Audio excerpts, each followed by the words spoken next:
mempelajari materi mengenai dasar dan juga karakteristik dari bioteknologi.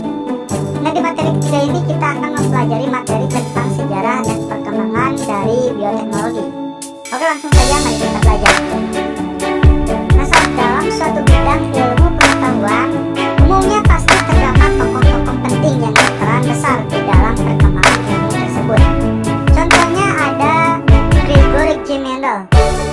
Dia dikenal sebagai Bapak Genetika, atau Charles Darwin, yang dikenal sebagai Bapak Teori Evolusi. Nah sob, ternyata dalam bioteknologi ada Louis Pasteur. Ini karena Louis Pasteur merupakan tokoh yang pertama kali memperlihatkan bahwa mikroorganisme dapat melakukan fermentasi. Nah, seperti yang kita tahu bahwa fermentasi merupakan salah satu prinsip dari bioteknologi ya. Namun sob, jauh sebelum Louis Pasteur memperlihatkan bahwa mikroorganisme dapat melakukan fermentasi, masyarakat terdahulu juga telah menerapkan prinsip dari bioteknologi dalam kehidupannya. Nah, itu artinya bioteknologi sudah diterapkan sejak zaman dulu dan masih berkembang hingga saat ini. Nah sob, secara umum perkembangan bioteknologi dibagi menjadi 3 periode, yaitu periode bioteknologi tradisional, periode bioteknologi ilmiah, dan periode bioteknologi modern. Nah sob, periode bioteknologi tradisional ini telah berlangsung jauh sebelum Bapak Louis Pasteur memperlihatkan bahwa mikroorganisme bisa melakukan fermentasi. Nah, diperkirakan masa ini berlangsung sebelum tahun 1800 Masehi. Nah sob, sejak 6000 tahun sebelum Masehi, masyarakat Babilonia telah menggunakan ragi untuk membuat bir. Lalu 4000 tahun sebelum Masehi, masyarakat Mesir juga menemukan bahwa ragi dapat dijadikan pengembang adonan roti. Kemudian masyarakat Jepang itu dapat membuat natto dan juga sake menggunakan mikroorganisme.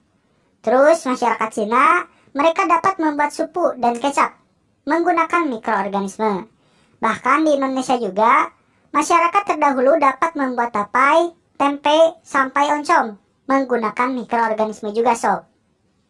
Nah, periode bioteknologi tradisional ini dicirikan dengan pemanfaatan atau penggunaan mikroba untuk pembuatan atau pengawetan makanan dan juga minuman sob. Nah, karena zaman terus berkembang, bioteknologi pun berkembang. Di sini manusia mulai menyadari bahwa fermentasi tidak berlangsung dengan sendirinya. Oleh karena itu, rasa ingin tahu itu muncul dari para ilmuwan yang mendorong ilmuwan untuk melakukan penelitian menggunakan prinsip-prinsip ilmiah sob. Sehingga muncullah periode bioteknologi ilmiah. Periode ini berlangsung sekitar 1800 Masehi sampai pertengahan abad 19. Periode ini ditandai dengan munculnya penelitian dari berbagai bidang. Di antaranya, pada tahun 1856 sampai 1865, Gregor Mendel mengawali penelitiannya tentang genetika, yang pada akhirnya menemukan hukum pewarisan sifat dari induk ke keturunannya.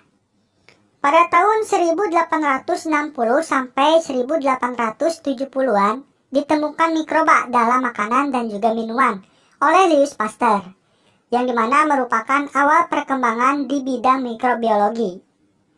Terus pada tahun 1897 ditemukan enzim dari ekstrak ragi, yang dimana dapat mengubah gula menjadi alkohol. Nah, penemuan ini ditemukan oleh Edward Buchner. Kemudian pada tahun 1919, ini mulai digunakanlah kata bioteknologi oleh Carly Erke. Pada tahun 1928, itu ditemukan zat antibiotik, yaitu penisilin, oleh Alexander Fleming. Terus pada tahun 1944, dimulailah produksi penisilin dalam jumlah yang besar. Dan pada tahun 1953, ditemukanlah struktur DNA oleh Watson dan juga Crick. Oke, paham ya? Nah, setelah Perang Dunia Kedua, bioteknologi semakin berkembang pesat sob. Bioteknologi memasuki babak baru, yaitu periode bioteknologi modern.